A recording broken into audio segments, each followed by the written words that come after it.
74 हमने कर लिए थे। 74 बोलता था एज इट इज़, ठीक है। 74 बार बार किस पे फोकस करते थे, एज इट इज़। लेकिन उसमें एक एक्सेप्शन होता था, अगर वो यूज़ हो गए हो तो। यहीं से तो 74 थोड़ा सा अपनी लाइन से भटकता था, एक्चुअली नहीं भटकता था, बट ठीक है ऐसा मान लेते कि भटकता था। लेकिन अब हम जो बात करने वाले हैं वो करने वाले हैं सेक्शन नंबर 75 की। 75 क्या बोलता है, ये तो पहले ही बोलता है कि imported materials used in the manufacture of export goods. ऐसे गुड्स जो कि हमने अगर इंपोर्ट किए हैं, ठीक है, इंपोर्ट करेंगे आप मटेरियल, उससे बनाओगे आप गुड्स, उसका ड्रॉबैक कैसे क्लेम करना है वही 75 बताता है। The drawback under section 75 is totally on different footing यानी ये अलग ही पैर पे खड़ा है, ठीक है। The following important aspect should be remembered in this regard. इस चीज़ों में हमें ये चीज़ों को ध्यान रखना है। देखो उसमें क्या होता था, जो भी गुड्स होते थे वो वैसे के वैसे वापस चले जाते थे, ठीक है। तो उससे कहीं ना कहीं अपोजिट चीज़ें हमको इसमें देखने को मिलने वाली है। पहली चीज़ देखो, अब इसमें देखो 75 में उसने टाइम ना वेस्ट करके बस सीधे 75 को शुरू कर दिया।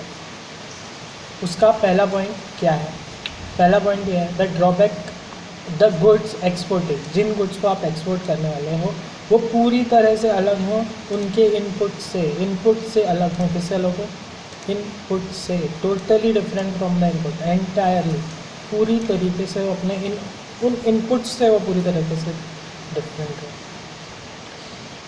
जो आप इंपोर्ट कर रहे हो। The input could be either imported goods on which duty of custom has been paid or indigenous goods on which central excise duty has been paid। 2 minute जो है रुक के आपको एक चीज़ बहुत बढ़िया बताया है। क्या होता है, जब आप एक्सपोर्ट करते हो, ठीक है, एज इट इज़ अगर कर रहे हो जब 74 में तो फिर कुछ सोचना ही नहीं। लेकिन एज इट इज़ ना करके अगर आप इसको कुछ मैन्युफैक्चर करके बेच रहे हो तो अब मैन्युफैक्चर आप कर सकते हो सकता है आप अपने इनपुट जो इंडियन मटेरियल है उससे मैन्युफैक्चर करके एक्सपोर्ट कर दो, या फिर हो सकता है कि आप इंपोर्ट करो गुड्स को और फिर उसको कर दो क्या, एक्सपोर्ट। तो इस केस में हम क्या बात, इसलिए इसने दोनों ही केसेस को कवर किया 79। वो कहता है कि आप जो इंपोर्ट गुड्स बना रहे हो, जो आप इंपोर्टेड गुड्स से जो एक्सपोर्ट की गुड्स बना रहे हो उस पे ऊपर अगर आपने ड्यूटी पे की है, इंपोर्ट ड्यूटी, या फिर अगर आप इंडिजीनियस मटेरियल यूज़ करें तो अगर आपने पे की है एक्साइज ड्यूटी, तो एक्साइज का भी ड्रॉबैक शायद यहीं से मिल जाए, देखेंगे अभी। द एक्सिस्टेंस ऑफ इंपोर्टेड या फिर indigenous excise duty paid goods in the final product is not capable of easy verification. Not capable of easy verification मतलब जो उसमें एग्जिस्टेंस है किसका, जैसे दूध में शक्कर घुल जाती है तो वो मीठा हो जाता है, लेकिन आप शक्कर थोड़ी अलग कर सकते है कि नहीं। तो इसमें वही चीज़ हो रहा है, द एग्जिस्टेंस ऑफ इम्पोर्टेड या फिर indigenous excise duty paid goods in the final product is not capable of easy identification eight the point of export. जब आप एक्सपोर्ट करने वाले हो उस समय पे इनको अलग करना बहुत मुश्किल है, जैसे दूध में से शक्कर। आपको पता है कि ये मिले हुए हैं लेकिन इनको अलग करना बड़ा मुश्किल है। तो 3 कंडीशन हमारे पास आ गई। पहली कंडीशन क्या थी, द गुड्स एक्सपोर्टेड, जिसको भी आप एक्सपोर्ट कर रहे हो वो पूरी तरीके से अलग हैं जिन गुड्स से जो आपने इम्पोर्ट किए थे एज एन इनपुट। आपने इनपुट यूज़ किया, इनपुट हो सकता है इंडियन गुड्स हो, इनपुट हो सकता है इम्पोर्टेड गुड्स हो। इनपुट इंडियन गुड्स भी हो सकते हैं, इम्पोर्टेड गुड्स भी हो सकते हैं। इंडियन है तो उन पे क्या दोगे आप, एक्साइज ड्यूटी। इम्पोर्टेड है तो ऑफकोर्स आपने कस्टम दिया होगा, ठीक है। आई बात समझ। अब आ जाए पॉइंट नंबर 3। तीसरा पॉइंट तो बहुत आसान है, द एग्जिस्टेंस ऑफ इम्पोर्टेड या फिर इंडिजीनियस गुड्स। ये तो अब दिखना मुश्किल है, इसको चेंज मतलब इसको आप अलग करना बड़ा मुश्किल है at the point of export पर, ठीक। अब आते आगे, the goods namely the inputs. बात तो इनपुट की करेंगे ना, might have undergone changes in physical shape property etcetera. Input में कोई भी चेंज आ सकता है। The quantity of input per piece of final product, input per piece of final product यानी एक पीस में कितना इनपुट लगता है ये यूनिफॉर्म नहीं हो सकता, या फिर हो भी सकता है क्योंकि वर्ड की अहमियत है। वर्ड क्या लिखा हुआ है, may not be uniform and may not also be capable of verification. देखो वर्ड में यूज हुआ है, यानी हो गया तो अच्छी बात है, उसमें कोई दिक्कत नहीं, लेकिन हो सकता है कि ना हो तो वाली कंडीशन भी यहाँ पर यूज़ हुई है. The quantity of input per piece आपको नहीं भी पता हो सकता है, पता भी हो सकता है, ठीक. और वो वेरिफिकेशन करना भी मुश्किल हो सकता है, कोई दिक्कत नहीं. इन सब का सॉल्यूशन हमें 75 देगा कि अब ऐसा तुम बोल रहे हो तो फिर कैसे करोगे, तो भाई सॉल्यूशन 75 ही देने वाला है. लेकिन फिलहाल ये तो सोच लेना कि प्रॉब्लम क्या है जिसका सॉल्यूशन हमें 75 देने वाला है. The underlying principle of drawback under 75 is that government fixes the rate per unit of final article. आ गया उसका सॉल्यूशन, यही अब उसका सॉल्यूशन क्या. The underlying principle of drawback under section number 75 is that main principle जो है drawback का वो ये है 75 के अंदर कि गवर्नमेंट ने फिक्स कर दिया है रेट पर यूनिट. इसलिए हर बार बात क्या हो रही थी, per unit per unit per unit. हर बार बात पर यूनिट की हो रही थी ना, तो वो पर यूनिट का रेट ही जब गवर्नमेंट ने फिक्स कर दिया, इसलिए बात हमेशा किस पे होती है, rate per unit of final article to be exported out of the country as the amount of drawback payable on such goods. This amount is dependent upon prior verification of mode of manufacture.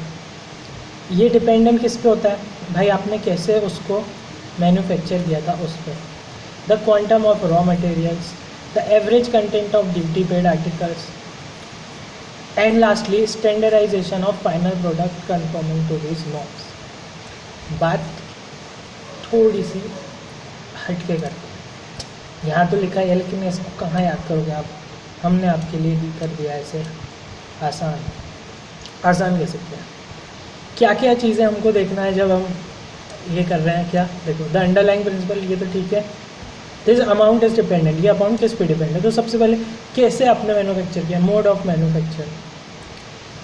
Final product में कितना article मेरा जो है use हुआ है, quantum of articles in final product. देखो ये मे या मे नॉट वाला कंडीशन तो है ही, लेकिन यहाँ वो बता रहे कि इसको कैसे पता किया गया. जब उन्होंने ये रेट फिक्स किए उस समय उन्होंने स्टैंडर्ड चीज़ों को ला करके ये पता किया होगा ना, क्योंकि गवर्नमेंट ने जो फिक्स रेट तय कर दी है, वो फिक्स रेट कैसे तय की थी उसके बारे में यहाँ पर बताया जा रहा है. तो उसमें सबसे पहली चीज़ क्या देखी गई कि भाई कैसे मैन्युफैक्चर होता है, मोड ऑफ मैन्युफैक्चरिंग, मशीन से होता है, मैनुअल होता है. दूसरा कितना इनपुट उसमें लगता है, फाइनल प्रोडक्ट में कितना उसका क्वांटम होता है उसका. Average content of duty paid articles in final product. Average content of duty paid article, कितना ड्यूटी पे आर्टिकल है उसमें, मतलब पहली चीज़ तो मैं देखूंगा कि टोटल उसमें कितना मटेरियल लगता है, उसमें से ड्यूटी पे वाला मटेरियल कितना लगता है. और आखिरी स्टैंडर्डाइजेशन ऑफ फाइनल प्रोडक्ट. सच्ची बता रहा हूँ, मुझे नहीं मालूम इसका क्या, मुझे नहीं मालूम इसका क्या मतलब है. तो अभी तो याद कर लो स्टैंडर्डाइजेशन. 4 चीज़ें देखनी, कैसे मैन्युफैक्चर किया, तो mode of manufacture, content, quantum of article final product, ठीक है. फाइनल प्रोडक्ट में articles in the final product, मतलब फाइनल प्रोडक्ट में आर्टिकल कितने. तीसरा duty paid, average content of duty paid article. और आखिरी स्टैंडर्डाइजेशन. ये उतना इम्पोर्टेंट नहीं है लेकिन फिर भी याद करने में तो कुछ आता नहीं. आते हैं स्टैट्यूटरी प्रोविजन से जो हमारे काम के. स्टैट्यूटरी सब सेक्शन 1 और section number 75 provides that where it appears to the central government. अगर सेंट्रल गवर्नमेंट को ऐसा लगता है कि in respect of good of any class or description, manufacture process or on which any operation has been carried out, यानी manufacture हुआ है, process हुआ है उसे, या उस पर कोई भी तरह का ऑपरेशन हुआ हो जो कि ऐसे गुड्स हों, being the goods have been entered for export and an order permitting the clearance and holding. ठीक है, 51 में उसको ऑर्डर मिल गया है बाहर ले जाने का, ओके. या फिर पोस्ट से तो 84 के क्लॉज ए में उसको मिल गया हो और क्लियरेंस मिल गया है ना. अब इसमें बैगेज नहीं आएगा भाई साहब, बैगेज नहीं आएगा, इसमें बैगेज नहीं आएगा. बैगेज में आप क्या कोई प्रोसेस करते हो, नहीं. आप प्रोसेस करके उसको 2 तरीके से बेच सकते हो, या तो आप पोस्ट से भेजोगे या तो डायरेक्ट एक्सपोर्ट करोगे. तो डायरेक्ट एक्सपोर्ट करोगे तो ऑर्डर मिल गया 51 में या फिर पोस्ट से करो तो 84A में तो ड्रॉबैक अलाउ हो जाएगा. A drawback should be allowed of the duties of custom, किसका ड्रॉबैक मिलेगा, duties of custom chargeable under this act और एनी इम्पोर्टेड मटेरियल क्लास और description use in the manufacture और प्रोसेसिंग ऑफ सच गुड्स और carrying out any operation the central government में by notification direct drawback shall be allowed. ठीक है, drawback अगर central government बोले कि इन गुड्स का ड्रॉबैक अलाउ है तो फिर उसका ड्रॉबैक मिल जाएगा। अब हम एक्सप्लेनेशन देख रहे हैं, यही पढ़ रहे हैं हम अभी 75 का सब सेक्शन 1 ही पढ़ रहे हैं, इसका हम एक्सप्लेनेशन देख रहे हैं। जो हमने समझा अब ये बुक वाला हमें समझाएगा। तो क्या समझाता है, in this case the rate of duty is not determined by the officer granting the drawback. भैया ये किसी ऑफिसर पे डिपेंडेंट नहीं होता है कि कितना ड्रॉबैक आपको मिलेगा, ना ही वो रिलेट होता है कि आपने एक्चुअली कितना इम्पोर्ट ड्यूटी दी, कितनी एक्साइज ड्यूटी दी, कितना रॉ मटेरियल यूज़ किया, कंपोनेंट, ये सब चीज़ें स्टैंडर्ड बेस पे होती हैं। वो स्टैंडर्ड मतलब average, it is therefore an average amount, हर चीज़ क्या है, एवरेज अमाउंट है, क्या है, जो कि किसने डिसाइड किया, गवर्नमेंट। किस रिगार्ड में, all circumstances and facts of manufacturing industry को देखते हुए चीज़ें डिसाइड की हैं गवर्नमेंट ने। ठीक, सब चीज़ें स्टैंडर्ड है, एवरेज चीज़ें यूज़ होने वाली हैं। As a corollary to this proposition, मतलब इस प्रोपोजिशन का अर्थ ये निकलता है, कोरोलरी का मतलब यही होता है, it would follow that the rate fixed by the government would be applicable for prescribe period only, केवल इस पीरियड के दौरान ही ये एप्लीकेबल होगा। If there is any variation, अच्छा हम अब देखो यहाँ ये जो पैराग्राफ है अब सिंपल जो मैंने निकाल के रखा हूँ उससे हम इसको समझ लें। हम कैसे निकालेंगे ड्यूटी, तो भाई मेरे पास एक मैन्युफैक्चर प्रोडक्ट रहेगा, उसकी कुछ वैल्यू रही होगी, क्या रहा होगा, मेरे पास एक मैन्युफैक्चर प्रोडक्ट रहा होगा, उसकी रही होगी कुछ वैल्यू, उसमें मैंने रेट मल्टीप्लाई कर दिया होगा। इससे मेरे पास दो चीज़ें आ गई, दोनों चीज़ का मुझे मिलता है याद है, तो दोनों चीज़ का है ना, रेट कस्टम ड्यूटी का भी हो सकता है और एक्साइज का भी हो सकता है, दोनों का ही मुझे 75 कवर करवा के देता है।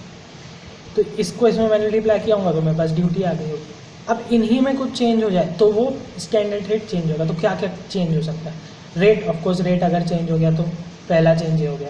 दूसरा चेंज, जो मेरा मैन्युफैक्चर्ड प्रोडक्ट है तो मेरी मैन्युफैक्चरिंग में कोई चेंज आ जाए प्रोसेस में, ठीक है, और प्रोडक्ट के कंटेंट में कोई चेंज आ जाए, प्रोडक्ट के कंटेंट में कोई चेंज आ जाए। देखें ये तीन चीज़ें यहाँ पे ए बी सी करके लिखी। पहली चीज़ any variation in the rate of duty, पहला वाला variation, any variation in the rate of duty, यही तो हमने पहला वेरिएशन पढ़े ना, फर्स्ट। नेक्स्ट क्या बोला मैंने कि मैन्युफैक्चर प्रोसेस में कोई चेंज आ गया, ठीक है, तो प्रोसेस ऑफ मैन्युफैक्चर ये दूसरा चेंज हो गया। और तीसरा चेंज क्या है, कंटेंट में चेंज आ जाए, किसके, मेरे फाइनल प्रोडक्ट के, composition of the final product. इसको कंटेंट ना बोल के मैं कंपोजिशन बोलूँगा, जो हम GST में भी लेते हैं, कंपोजिशन ऑफ फाइनल प्रोडक्ट में कोई चेंज आ जाए। Government would not be applicable है, गवर्नमेंट वुड, अरे नहीं, the rate of duty already fix by government would not be applicable. हाँ ऑफकोर्स उस जब ये चेंज आ जाए, रेट में चेंज आ जाए, कंपोजिशन में चेंज आ जाए, प्रोसेस में चेंज आ जाए, तो जो फिक्स रेट है वो काम नहीं करेगा। तो फिर क्या काम करेगा, वो नहीं काम करेगा तो बस क्या काम करेगा, it would require to be revise, उसको रिवाइज करना पड़ेगा। The fixation of rate of drawback is therefore a continuous process. Question आ सकता है कि why is it a continuous process, आ गया तो बहुत अच्छी बात है, उसका आंसर तो हमने देख ही लेगी, क्यों कंटिन्यूस प्रोसेस हो, क्योंकि हाँ गवर्नमेंट रेट तो फिक्स कर देती है, लेकिन इस रेट में अगर चेंज आ जाए, चेंज आ सकता है 3 कारणों के कारण। पहला कारण क्या है, रेट में चेंज आ जाए ड्यूटी के। दूसरा कारण क्या है, ये बस चली जाए पहला कारण है चेंज हो जाए रेट ऑफ ड्यूटी में। दूसरा कारण ये हो सकता है कि मेरी जो कंटेंट या कंपोजिशन ऑफ द प्रोडक्ट है उसमें कोई चेंज हो जाए। या फिर तीसरा जो सबसे इम्पोर्टेंट है, तीसरा ये कि मेरी मैन्युफैक्चरिंग प्रोसेस में कोई चेंज आ जाए। ठीक, ये 3 तरह के चेंजेस आ जाते हैं तो हमको रेट को रिवाइज करना पड़ता है। इसीलिए कहा गया कि ये प्रोसेस नहीं है कैसी वाली, एक स्टैटिक प्रोसेस ना हो कि ये कैसी प्रोसेस है, कंटिन्यूअस प्रोसेस। ठीक, आ जाए क्वेश्चन, बहुत अच्छी बात है। The fixation rate of drawback is a continuous process and industry availing of such facility of drawback is required to furnish continuously. अब जो भी इंडस्ट्री देखो, जो भी इसको इंडस्ट्री यूज़ करेंगे इन रेट्स को, इंडस्ट्री यानी जैसे कॉटन इंडस्ट्री होगी तो कॉटन में जितने भी व्यापारी लोग हैं, ये बिजनेस जितने भी कॉटन के चलते हैं उन लोग इसको यूज़ करेंगे। तो जब उन लोग इसको यूज़ करेंगे तो वो लोग अपनी कॉस्टिंग और प्रोडक्शन डाटा को हमेशा गवर्नमेंट के साथ शेयर करेंगे, ठीक है, जिससे कि ये रेट्स फिक्स होते हैं। Drawback not to be allowed in certain cases. अब ये क्या है, 75(1) हमने पढ़ लिया। अब 75(1) का प्रोविज़न है, ये प्रोविज़न है ये 71 का, ठीक है, ये अलग सेक्शन नहीं है, सब सेक्शन 2 नहीं है, ये केवल क्या है, प्रोविजियो 2 section number 75 sub section 1। It will be notice that in case of drawback under section number 74 के ड्रॉबैक के केस के अंदर the amount of drawback was related to actual duty paid on goods. हाँ उसी पे से तो हम निकालते थे ना 98%, sorry. It will not have any correlation to either the valuation, it did not have any correlation to valuation of good. हम तो भैया जो ड्यूटी गई थी उसी का 98% निकाल के वापस ले लेते थे, उसका वैल्यू किस पे वो ड्यूटी निकली थी इससे कोई लेना देना था क्या? ऑफ कोर्स, फॉर श्योर कोई लेना देना नहीं था। It did not have any correlation to either the valuation of the goods at the time of expectation और the prevailing rate of duty. Prevailing rate of duty क्या है, माल में क्या क्या यूज है, किसी से कोई आपने जो ड्यूटी दिए थे वैसे की वैसे आपको वापस मिल जाएगी, सब चीज़ उस पर डिपेंड थी। जब ड्यूटी दिए थे तो क्या था, ड्यूटी दे दिया ना बस, अब आपको 98% वाला रूल एप्लीकेबल हो जाता है।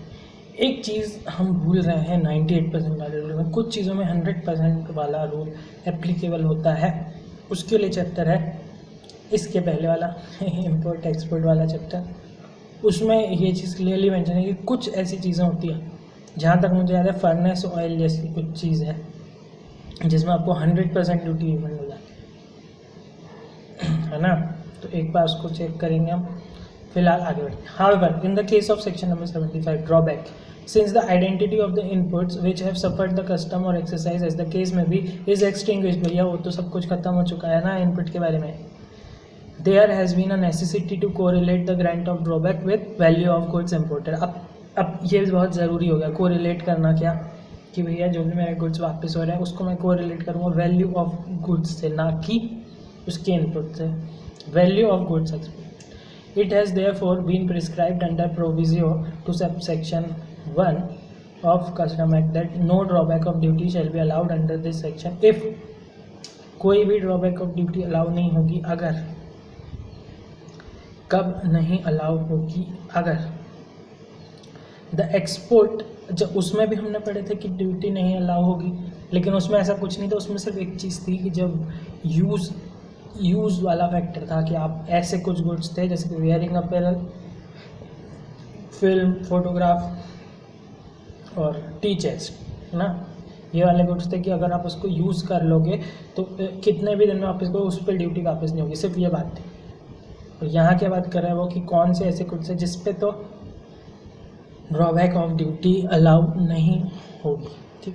The export value of the finish goods और class of goods is less then the, बहुत ही ईजी चीज़ है ये, ठीक है, ध्यान से देखना। मैंने 400 रुपये का इनपुट लगाया, ठीक है, उससे एक फाइनल प्रोडक्ट बना लिया, तो बट ऑब्वियस है, ठीक है, बट ऑब्वियस है कि मैं उसको 400 के तो ऊपर ही बेचूंगा, मैं तो उसे 400 के ऊपर ही बेचूंगा, 400 में थोड़ी बेच दूंगा, या 400 से नीचे भी बेच रहा हूँ तो मैं गलत करूँ, मतलब लॉस में क्यों बेचूंगा। तो इसलिए इसमें क्या लिखा है, the export value of the finish goods, जो भी मैंने 400 लगा के जो गुड बनाया, और class of goods what ever is less then the value of imported material, मतलब जो मटेरियल आप यूज़ कर रहे हो उसकी वैल्यू से कम है ना, उसकी वैल्यू से कम है तो फिर आपको ड्रॉबैक नहीं मिलेगा, ठीक। नेक्स्ट, द एक्सपोर्ट वैल्यू, पहली बात क्या कर लिया मैंने, एक्सपोर्ट वैल्यू उसके इनपुट से कम ना हो। दूसरी बात क्या करेंगे, export value is not more than such percentage, ऐसा कुछ परसेंट तय कर दिया, ठीक है। मतलब इससे ज़्यादा ना हो। The export value is not more than the, मतलब ऐसा नहीं है, इसका क्या मतलब है कि इस परसेंट से ज़्यादा तो होना ही चाहिए, जो भी अभी परसेंट स्पेसिफाई किया जाएगा। The export value is not more than such percent of the value of the imported materials. किसकी वैल्यू पे डिपेंड होगी एक्सपोर्ट की वैल्यू? इम्पोर्टेड मटेरियल की वैल्यू पे, ठीक है। इम्पोर्टेड मटेरियल की वैल्यू का कुछ परसेंट, जैसे उन्होंने बोला कि भैया जो भी एक सर्टेन परसेंट डिसाइड कर दिया उसको आप मल्टीप्लाई कर दोगे इम्पोर्ट मटेरियल से, ठीक। तो एटलीस्ट उस परसेंट से तो ऊपर का होना ही चाहिए, है ना।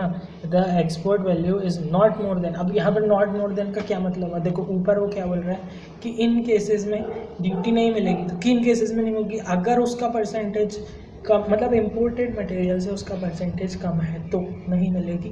द एक्सपोर्ट वैल्यू मतलब इम्पोर्ट मटेरियल का सर्टेन परसेंटेज आपने निकाल लिया, उससे भी कम की अगर उसकी एक्सपोर्ट वैल्यू है तो फिर ड्रॉबैक नहीं मिलेगा। और तीसरा और आखिरी, any drawback has been allowed on the goods and the sale proceeds in respect of such goods are not received by or on behalf, ने ना तो उसको मिला ना उसके बिहाफ पे किसी को मिला फेमा एक्ट के तहत, ठीक। इन सच ए केस, अब उस केस में क्या होगा? अगर वो फेमा के तहत उसको पैसा नहीं मिला तो sale proceed in respect of such goods are not received. अगर सेल प्रोसीड ना रिसीव हुई हो फेमा के हिसाब से तो फिर क्या होगा? In such case the drawback shall be deemed never to have been allowed and central government में बाय रूल्स अंडर सबसेक्शन 2, अभी 2 पे हम आए नहीं है लेकिन यहाँ पे बोल रहा है subsection 2 specify the procedure for recovery और adjustment of amount of such drawback. अगर आपने ले लिया है तो क्या होगा? रिकवरी होगी या फिर एडजस्टमेंट होगा। रिकवरी भी हो सकती है और एडजस्टमेंट भी हो सकता है।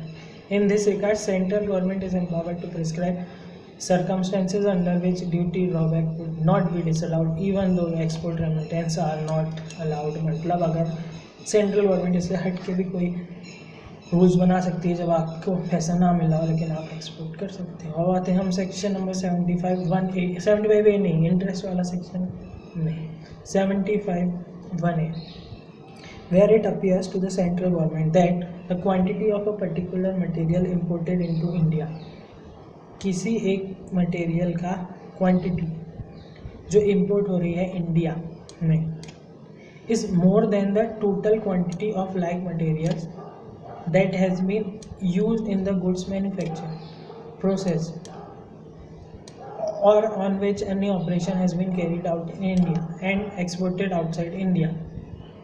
मतलब हम कुछ गुड्स को मंगा रहे हैं, where it appears to the central government, जब गवर्नमेंट को ऐसा लगता है कि the quantity of particular material imported into India, अगर क्वांटिटी ऑफ मटेरियल जो कि हम इंपोर्ट कर रहे हैं इंडिया में वो ज़्यादा हो, किससे? वैसे का ही मटेरियल जो कि यूज़ होता है इंडिया में उस गुड्स को मैन्युफैक्चर करने में, ठीक है। मतलब अगर मेरा कोई गुड्स है उसको बनाने में मेरे को 400 किलो का मटेरियल एक्स लगता है लेकिन मैं बुला रहा हूँ बाहर से 500 किलो, तो ये फिर इस पे ऊपर गवर्नमेंट स्टेप लेगी। क्या स्टेप लेगी? उसके लिए गवर्नमेंट क्या लेगी कि वो नोटिफिकेशन द्वारा डिक्लेयर कर सकती है that so much of the material as is contained in the goods exported shall for the purpose of subsection 1 be deemed to be imported material।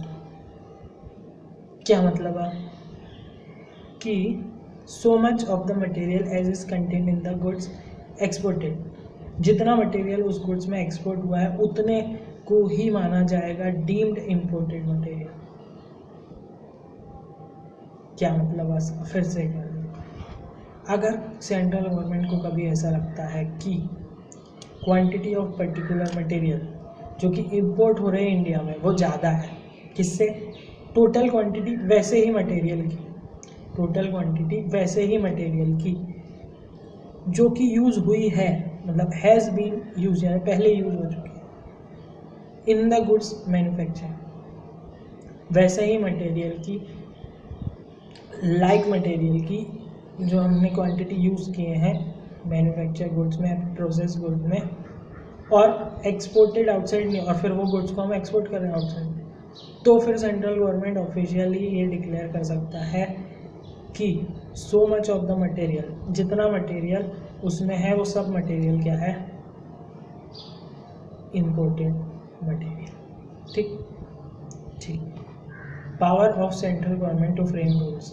सब सेक्शन, ठीक है, सब सेक्शन टू कुछ भी नहीं होता, वो सिर्फ रूल बता देते हैं कि हाँ सर ये रूल्स हैं। लेकिन अभी हमने एक बार सब सेक्शन 2 का रेफरेंस देखे तो वो ये फेमा वाले में आया था। यहाँ पर क्या बोला था, in such case it will never be deemed to be allowed. नहीं, ऐसा कुछ नहीं होता। In such case drawback shall be deemed never to have been allowed and the central government में बाय रूल्स, वो उसको रिकवरी या फिर एडजस्टमेंट कर सकती थी। ये तो बोला था। चलो देखते हैं कि सब सेक्शन 2 एक्चुअल में क्या बोलता है। सब सेक्शन 2 एम्पावर कर देता है सेंट्रल गवर्नमेंट को कि वो रूल्स बनाए किन चीज़ों के लिए। The payment of drawback equal to the amount of duty actually paid on the imported material use in the manufacture और प्रोसेसिंग ऑफ द गुड्स और कैरिंग आउट एनी ऑपरेशन और as the or specified in the rules as the average amount of duty paid on the materials of that class or description। मुझे personally लगता है ये उतना important नहीं, क्योंकि हम एक्चुअली इन रूल्स को ही आगे बढ़ेंगे। ठीक, तो इसको अभी हम छोड़ देते हैं। Specifying the goods and respect of which no drawback shall be allowed, ऐसा भी रूल्स बना सकते हैं किस में ड्रॉबैक नहीं मिलेगा। तो ये सब चीज़ें हम पढ़ने वाले। Specifying the procedure for recovery और एडजस्टमेंट, कैसे रिकवरी एडजस्टमेंट होगी उसका प्रोसीजर। फिर details of certificates, documents and other evidence necessary for determining the drawback of amount, ये भी है। कुल मिला के हम इसको आगे ही पढ़ेंगे जब हम एक एक करके रूल्स पढ़ेंगे। ठीक, टाइप ऑफ ड्रॉबैक रेट सबसे इम्पोर्टेंट इस चैप्टर का कहानी। टाइप ऑफ ड्रॉबैक रेट्स, कितने टाइप के ड्रॉबैक रेट्स होते हैं? तो 3 टाइप के होते हैं। कौन से होते हैं? ऑल इंडस्ट्री रेट्स, जो कि रूल 3 बनाता है। रूल 3 हमने जब 74 का पढ़े थे उसको भूल जाओ, वो रूल 3 तो अदर देन पोस्ट वाले का था, अगर आपको याद है तो। रूल 3 वो अलग था, ये वाला। अब वो वाले रूल्स को आप भूल जाओ, इसी को आपने बोले कि रिवाइज रूल 4 है। Okay, central excise duty drawback rules. ठीक। Brand rate under rule 6, brand rate कौन से रूल में आते हैं? 6 में। या फिर special brand rate under rule 7, brand rate 6 में आते हैं, स्पेशल वाले 7 में आते हैं। 4, 6, 7, 3 नहीं, क्योंकि रिवाइज 4 यहाँ पर लिखा है। Duty drawback rates can be fixed with retrospective effect. ये कौन बोलता है? रूल नंबर 5 का 2। हम तो अभी पढ़ने वाले 3, 6 और 7, या एक्चुअली का रिवाइज्ड 4, मतलब रिवाइज 3 इज इक्वल टू 4, 7 और 6, ये वाले रूल्स हम पढ़ने वाले। 6 में ब्रांड रेट, फिर स्पेशल ब्रांड रेट, और 3 में हम पढ़ेंगे या कह लो 4 में हम पढ़ेंगे या ऑल इंडस्ट्री रेट, AIR। लेकिन उसने बोला कि रूल नंबर 5 में 5(2) कस्टम्स का जो है रूल है, उसमें उसने क्या बोला? Duty drawback rates can be fixed with retrospective effect, यानी पुराने इफेक्ट के साथ भी हम उनको फिक्स कर सकते हैं, रेट्रोस्पेक्टिव इफेक्ट के साथ। ठीक। All industry drawback rates are, अब हम शुरुआत करेंगे इसकी ऑल इंडस्ट्री ड्रॉबैक रेट्स की। All industry drawback rates are fixed by, कौन फिक्स करता है? Director of drawback, DOD, director of drawback. ये कहाँ काम करता हूँ? ऑफकोर्स रेवेन्यू डिपार्टमेंट में, तो डिपार्टमेंट ऑफ रेवेन्यू। रेवेन्यू किसके अंडर आता है? फाइनेंस के, फाइनेंस के। अब उसका एड्रेस है, तो ये कहाँ पड़ता है भाई साहब? जीवनदीप। अच्छा, तो ये कोई ना कोई रोड पे पड़ता है, पार्लियामेंट्री स्ट्रीट पे पड़ता है, न्यू दिल्ली 110001। MCQ में आ गया तो बहुत अच्छी बात है। नहीं यार, मेरे को तो कोई उम्मीद नहीं, फिर भी एक बार फिर से ऐसे ही देख लेते हैं, याद नहीं करेंगे, बस ऐसे ही मजे के लिए। तो कौन देखता है? तो directorate of drawback, directorate of drawback. ये किसके अंडर आता होगा? रेवेन्यू के अंडर। और ये रेवेन्यू किसकी मिनिस्ट्री में आता है? फाइनेंस की। फाइनेंस तो गवर्नमेंट ऑफ इंडिया के अंडर ही होता है। आपको कहाँ पड़ता है? तो जीवनदीप में पड़ता है, जो कि पार्लियामेंट स्ट्रीट पे पड़ता है, जो कि न्यू दिल्ली में। उसका पिन कोड लिख देना। The rates are periodically revise. ये रेट्स कैसे होते हैं? Periodically revise. Data from industry is collected for this purpose. Of course industry rate है तो डाटा इंडस्ट्री का ही कलेक्ट होगा। The all industry drawback rate is fixed under rule number 3 of drawback rules by considering. क्या consider किया जाएगा, वही चीज़ें कंसिडर की जाएगी जो हमने ऊपर छोड़ दिए थे, जो हमने पहला पॉइंट देख रहे थे ना कि कैसे तय होगा, तो वो वही चीज़ें यहाँ पर है। तो सबसे पहले क्या क्या चीज़ आप देखो, सबसे पहली चीज़ आप देखो कि quantity and value of each class of inputs imported, उसके ऊपर कितना कस्टम ड्यूटी पे किया, ठीक, दो चीज़ें। चलो, these rates are fixed for broad categories of product, मतलब ब्रॉड कैटेगरी में ऊपरी टाइप की कैटेगरी, मतलब ब्रॉड मतलब बड़ी कैटेगरी और प्रोडक्ट के लिए फिक्स होता है। The rates include drawback on packing material, packing material का ड्रॉबैक भी इसमें इंक्लूड होता है। HSD फर्नेस ऑयल, HSD यानी हाई स्पीड डीजल या फिर फर्नेस ऑयल, ये क्या होता है मेरे को मालूम, is also considered in duty drawback calculation, ठीक है। ड्यूटी ड्रॉबैक में फर्नेस वाला रेट भी आता है।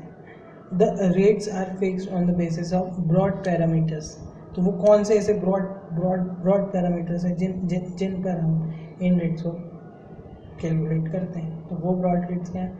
प्राइजेज ऑफ इनपुट, सियॉन share of imports in total consumption of input, FOB value of exported goods, applicable rate of custom duty. और क्योंकि एक्सट्रैक्ट है यहाँ पर लिखा हुआ है तो मेरी तो जान में जाना है, मेरे को याद नहीं करना है। फिर भी रिस्क ना लेते हो, इसको याद करने की कोशिश। अभी यहाँ से वो याद होने वाला है तो इसको याद करते हैं। यहाँ शुरुआत से इसमें सभी कुछ लिखा हुआ है। कौन डिसाइड करता है? Director of drawback. कैसे होते हैं? पीरियडिकली रिवाइज होते रहते हैं, ठीक है। इंडस्ट्री डाटा कलेक्ट करते हैं और ये ब्रॉड पैरामीटर्स पे बनते हैं। वो ब्रॉड पैरामीटर्स क्या है, वही तो हमें याद करने थे। पहला है सियॉन। क्या होता है सियॉन? मुझे भी नहीं मालूम, जैसे आपको नहीं मालूम, देख लेते हैं। सियॉन ये कोई रेट्स होते हैं, जहाँ तक मेरे को याद है ये रेट्स ही होते हैं। SION।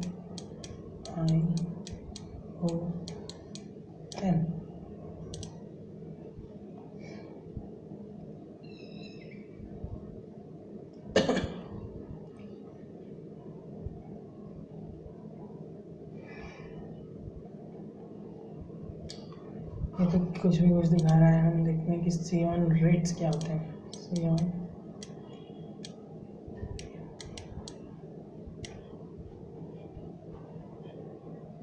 ये क्या दिख रहा है भाई? प्रॉपर्टी के रेट्स होते हैं ये सियॉन, ठीक है। क्या होते हैं? प्रॉपर्टी के रेट्स। एक बार इसमें और थोड़ा सा चेंज करके देखते हैं। अरे नहीं खरीदना है भैया, हमें पाएगा नहीं।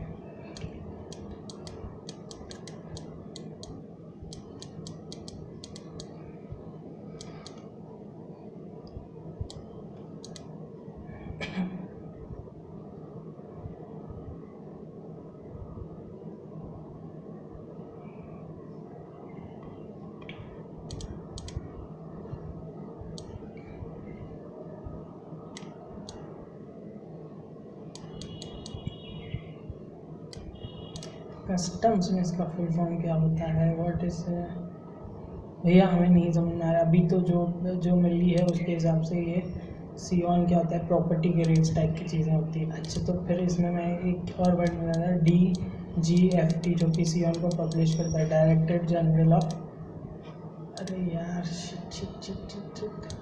DGFT, डायरेक्टर जनरल ऑफ, ऐसे ही कुछ होना चाहिए इसका full form, director general of foreign trade. तो ये लोग जो सियॉन पब्लिश करते होंगे वॉट एवर, ये चीज़ ना एक्चुअली हमें मिलेगी कहाँ पर? वो वाले चैप्टर्स में। कौन से वाले चैप्टर में? जब हम बात करेंगे इम्पोर्ट एक्सपोर्ट, वो जो उनके रूल्स होते हैं ना, वो वाला चैप्टर, जो आखिरी चैप्टर है पॉलिसीज़ वाला चैप्टर, उसमें मिलता है सियॉन वगैरह के बारे में। तो सियॉन मतलब क्या होता है? होता होगा कुछ। इसको पब्लिश कौन करता है? DGFT। हमारे लिए तो ये इम्पोर्टेंट। तो सियॉन पब्लिश्ड बाय DGFT। कौन पब्लिश करता है? DGFT। कौन पब्लिश करता है? DGFT। तो पहला पॉइंट हमने देख लिया कि भैया पहली चीज़ हमें जो कंसीडर करनी है इन रेट्स को बनाते समय, कौन से रेट्स को? इंडस्ट्री वाले। तो पहली चीज़ क्या देखनी है? सियॉन जो कि पब्लिश करता है DGFT। दूसरा, प्रिवेलिंग प्राइसेस ऑफ इनपुट, फिर FOB वैल्यू ऑफ एक्सपोर्ट। देखो इनपुट की प्राइस, एक्सपोर्ट की प्राइस, ठीक, इनपुट की प्राइस और एक्सपोर्ट की प्राइस। तो हमने पहली चीज़ क्या देखे, इनपुट की prices, prevailing prices of input और एक्सपोर्ट की free on board value of export, ठीक। इनपुट की प्राइसेस जो कि प्रिवेलिंग है और FOB of export goods. Share of import and total consumption of inputs, मतलब कितना इम्पोर्ट है हमारा, मतलब कितना शेयर है इनपुट का टोटल जितना हमने इनपुट लिया है उसमें, ठीक है। मतलब जितना भी मैं टोटल इनपुट यूज़ करता हूँ उसमें मेरे इम्पोर्टेड मटेरियल कितना होता है। तो वही चार चीज़ें एक बार बिना देखे, मैं तो बिना देखे बोल रहा हूँ, आप भी अपनी श्रद्धा के हिसाब से बिना देखे बोला तो अच्छी बात है, मेरी आंखें तो बंद है।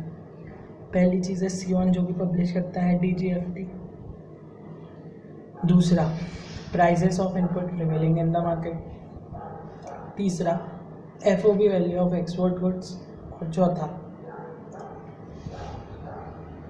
होता है कि हमने कितना इनपुट यूज़ किए हैं, ठीक है, हम average amount of input use किए, ऐसा ही कुछ था, मैं भूल गया। Share of import in total consumption of input, total जो भी हमारा इनपुट है उसमें कितना इम्पोर्टेड मटेरियल है, ठीक। फिर rate of custom duty etcetera ये भी है, लेकिन इसको अभी हम ऐसे ही छोड़ देंगे। इम्पोर्टेंट लगे इतना लिख दिया तो मेरे ख्याल से ये इनफ हो जाना चाहिए, ठीक। आगे बढ़ते हैं। अब आगे किस पे जाएंगे, अब हम आगे जाएंगे brand rate of duty drawback. अच्छा, ये क्या होता है? पहला हमने कौन सा देखे, पहला तो हमने सिंपल चीज़ देखे, बड़ी ही आसान चीज़ देखी कि भैया ऑल इंडस्ट्री रेट। दूसरा हम देखेंगे ब्रांड रेट। अब ब्रांड रेट मतलब क्या होता है, ब्रांड मतलब क्या होता है, कोई भी चीज़, किसी की कंपनी ठीक है। तो इसमें क्या बोला, it is possible to fix all industry rates only for some standard product, केवल कुछ प्रोडक्ट। देखो ब्रॉड कैटेगरी बोला था ना, कुछ प्रोडक्ट के लिए तो आसान है कि हम स्टैंडर्ड प्रोडक्ट्स के लिए ये वाला रेट दे दें। कौन सा वाला rate, all industry rate AIR। लेकिन it can not be fix for special type of product. अगर कोई स्पेशल टाइप ऑफ प्रोडक्ट है तो उसके लिए ये फिक्स नहीं किए जाते हैं। In such a case brand rate is fixed. और ब्रांड रेट का रूल नंबर कौन सा है, 6। पहला रूल था क्या, ऑल इंडस्ट्री रेट का 3 या रिवाइज 4। 6 बात करेगा ब्रांड रेट ऑफ ड्यूटी की, और ये कौन डिसाइड करेगा, एप्लीकेशन देनी पड़ेगी। भाई कोई खुद से मांग रहा है ना, तो of course you will need application. तो एप्लीकेशन कौन देगा, एप्लीकेशन भैया जिसको एक्सपोर्ट करना है वही देगा। किसको देगा ये सवाल है, तो वो किसे देगा, वो देगा ज्यूरिडिक्शनल प्रिंसिपल कमिश्नर को, और कमिश्नर ऑफ कस्टम। ज्यूरिडिक्शनल या फिर कस्टम मतलब बड़े अधिकारी को, सीधे एकदम ऊपर वाले लेवल के लोगों को देगा वो। Having jurisdiction over the place of export, जिस जहाँ से वो एक्सपोर्ट करने वाले वहाँ जिसका भी ज्यूरिडिक्शन है उसको दे देगा। और वो इनपुट की डिटेल वगैरह ये सब क्या देगा, वो सब हमें भूलना पड़ेंगे, क्योंकि हमें वही पढ़ना है। ये देखो कस्टम एंड जनरल रूल्स, यही तो हमने पढ़ना है। ब्रांड हो गया 6 में। अब 7 में आता है स्पेशल वाले, ऑल इंडस्ट्री रेट। देखो दोनों का रेफरेंस हम इंडस्ट्री रेट से ले रहे हैं। पहले वाले में मतलब कि ब्रांड वाले के कुछ स्टैंडर्ड प्रोडक्ट्स के लिए तो आसान है, लेकिन स्पेशल के लिए नहीं है। अब स्पेशल वाले में क्या बोल रहा है, all industry rate is fixed on average basis, ठीक है, कि एवरेज बेसिस पे फिक्स होता है। थर्स अ पर्टिकुलर एक्सपोर्टर, लेकिन एक एक्सपोर्टर को ऐसा लग सकता है कि that actual custom duty paid on input. इसको तो हमेशा यही लगेगा क्या, कि मैंने जो इनपुट ड्यूटी दिया था इनपुट पर। अब क्योंकि किसी को मालूम तो है नहीं कि कितना इनपुट उसमें बचा है, क्या बचा है, बस ये वो बता सकते कि हाँ मैंने कितना दिया था। तो अगर वो ये प्रूव कर देता है क्या कि actual custom paid on input is higher, actual custom जो उसने पे किया ऐसा उससे लगता है कि ये ज़्यादा है ऑल इंडस्ट्री रेट से, क्योंकि ऑल इंडस्ट्री रेट बोल रहे चलो तुमको 100 रुपये का मिलेगा इस वाले प्रोडक्ट, लेकिन उसको लगता है कि उसने तो 120 रुपये दिया था।